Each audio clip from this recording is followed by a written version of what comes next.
And with that, let's talk about a new day in America. 1 second, please. Need a little bit of lubrication here. Pause. But let's talk about a new day in America. January 20th, 2021, we had inauguration. It's a new day in America, right? That's what I've been seeing. But what's so new about it? We got some new faces in the same positions, new faces who were a part of the same system that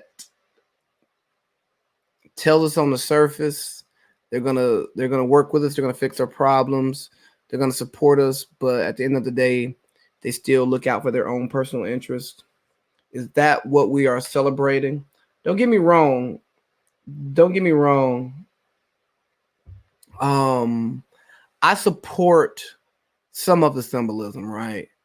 Is it dope to see that a HBCU alum, a lady who is black, sometimes when it's convenient for her, is the vice president? Yes. Do I think that's inspirational for black people, black women? Yes. Do I think the picture of former President Obama and Vice President Kamala Harris holding hands and stuff? Do I think that symbolism is nice? Yeah, I think it's nice. But what are we gonna do next? Um, it's time to go to work. Yeah, we can celebrate tonight, I guess, if you want to, but when is the work gonna be done, And that's what I want to see. So while you all celebrate a new day in America, I'm gonna sit here and tell you, man, yeah, it's a new day, but it's the same old thing. Just think about your life, man. You wake up on Monday, and guess what? It's the same schedule. You go to work, you go home, you do what you do. Tuesday, you go to work, go to work, go home, do what you do. Same thing. New faces in the same system. So what's gonna change? That's what I want to know. Just tell me what's gonna change. And I would love to see change, but we just can't celebrate symbolic victories. We have to demand that our needs are being filled by those who are appointed to do so. And if they aren't being filled, then you have to take it upon yourself to make decisions that get your needs filled. Like you just can't fucking rely on them to to make decisions for you. So, but with this, man, I'll say it's going to be a new day in media. I'm curious, what are these media companies going to do now? What for late night TV, your 24-hour news coverage, your social media influencers, your SNLs, man? What are they going to do now that Trump is no longer in office? What are they going to do now that they can't talk about him, that he's no longer in the forefront? There's a lot of people who've been making a lot of money making fun of Trump, and now we're going to see if they're talented now, because he's no longer the subject of conversation. He's no longer the man of the hour. Hell, we don't. How are we going to hear from him? Because we banned him from every social media platform that there is. Hell, we banned him from banks. And I saw an interesting post today. I think Mook posted it, pretty much saying they're the reason why he got canceled. Maybe. Or maybe people no longer wanted that affiliation because maybe it's bad business for them. It reflects poorly on them. Or maybe some people have been socially enlightened and they're trying to be better. Or maybe the insurrection scared them so much that they didn't even want those ties, because it's like, whoa, whoa, whoa, whoa, whoa, whoa, whoa. This is now impeding upon my lifestyle, my rights, what I believe in, my values. Maybe. Or maybe they're afraid of what he can do or what he will do. You ever thought about that?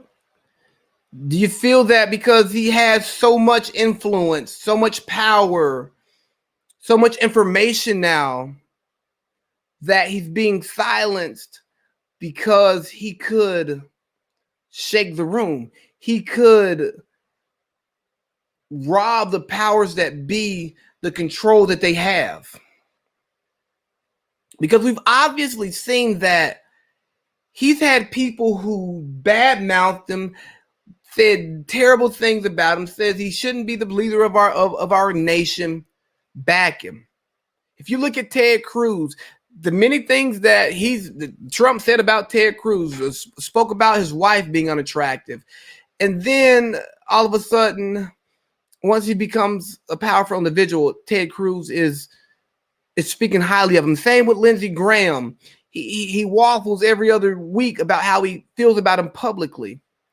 Maybe that's the reason why he's being silenced. Maybe it's not, what we would accept on the surface as, this man has raised a lot of hell. He's caused a lot of problems, and we don't want that association. We don't want to be responsible for what could happen based on this person's voice.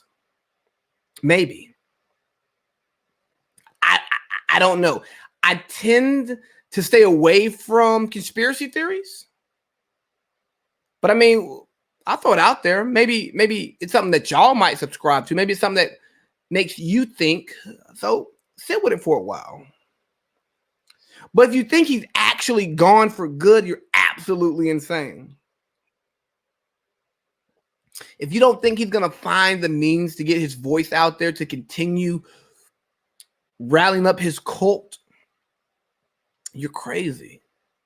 I've heard, and I believe this to be true, that he'll start his own network. As long as he can scramble up the money to make it happen, I think that he will find his own news network, and it's going to be one of the best things that's happened. Because here's what's going to happen. It's going to be so radically conservative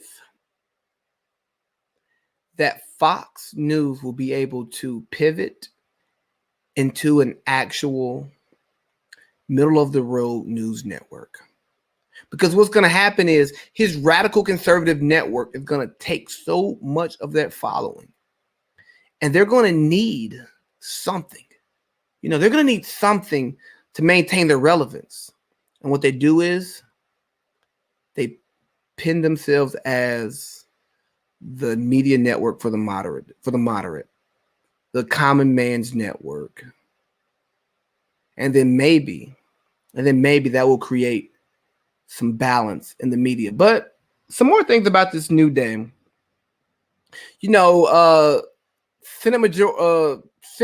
Current Senate Majority Leader for like a couple of more days, Mitch McConnell received praise for speaking to the president being responsible, or the former president, sorry.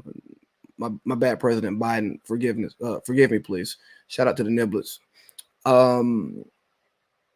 But he received praise for calling out Donald Trump and saying that he was responsible for the actions that happened at the Capitol. Sure. But it's crazy that you're calling him out in words, but you're not calling him out in action, because what you would not do was you would not have the emergency session in the Senate to remove him from office. You waited until he was out of the door and no longer your problem to say some things that you probably truly believe.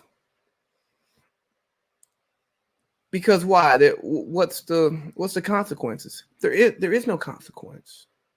There is no consequence for you calling him out, because he's no longer in power. It would have been really nice that when you saw things that were, a little bit crazy, a little bit wild, things that maybe violated our American ideals, principles, and values, you called it out in the moment, but you couldn't because you were afraid. You're afraid that he would turn his back on you and then you wouldn't get reelected. Because again, Money Mitch, your job is to get reelected. Your job is not to represent the people. So for those of you who saw those comments and maybe thought that, hey, that's great, man, Mitch McConnell came out and spoke out against Donald Trump.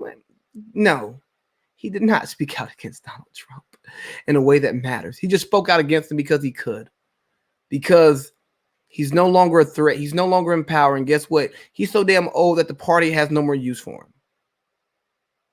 Now, again, I believe that Mitch McConnell felt that way, but I don't believe his comments came from a sincere place, because if they did, he would have made comments like such earlier. He would have distanced himself earlier, and he would have made decisions that looked out for the preservation of this democracy, not the preservation of his party and himself.